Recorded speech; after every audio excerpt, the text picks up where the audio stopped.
Hey, this is Doug from Doug and Nikki. I'm here in the outdoor testing studio where I have a cool new item. We are going on a cruise. We've been traveling all over the world for years, and I have been trying to get that perfect underwater, over water, like that cool split screen image 100 million different ways. And I thought it was time for me to get the actual right equipment to do that. So I bought this piece.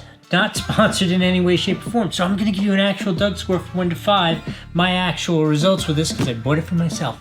So what we're going to do in this video is right now we're going to unbox it, take a look at it, talk about it a little bit, and then we're going to go on a cruise, use it, show you the video that we shot on the cruise, how it worked, all that kind of stuff, and then I'll give you that Doug score from 1 to 5, let you know what I thought of it overall. Let's see what comes in the box. So I'm pretty sure if you're watching this video, you already are aware and know this is for a modern GoPro, a Hero 9, 10, or 11. They all have the same size and functionality, structure. So that's why this works for all of those different GoPro models.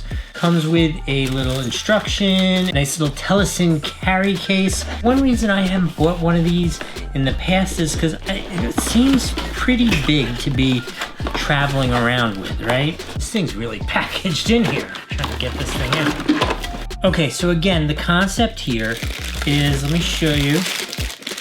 This is the unit itself. Comes with a nice size floaty handle, which is a good thing. And let's see. Whoa, how cool is that? So what you do is you install your GoPro here in this casing, right? Okay, so this is what it looks like, just so you can see. So it has this nice clear dome so that you can get those cool waterline shots. On the back here is a waterproof case, which the camera goes in. The camera doesn't need the waterproof case, but you don't want the water getting inside here. So it's got its own waterproof housing. Again, like I said, then you attach the floaty handle to it and you swim around and get some great images. I think there's only one thing left to do.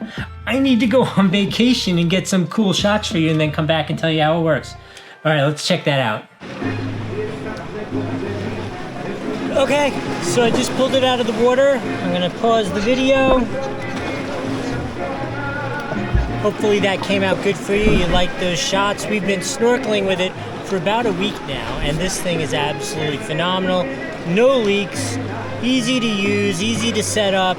Absolutely a 5 out of 5 on the Doug score. I hope that was helpful.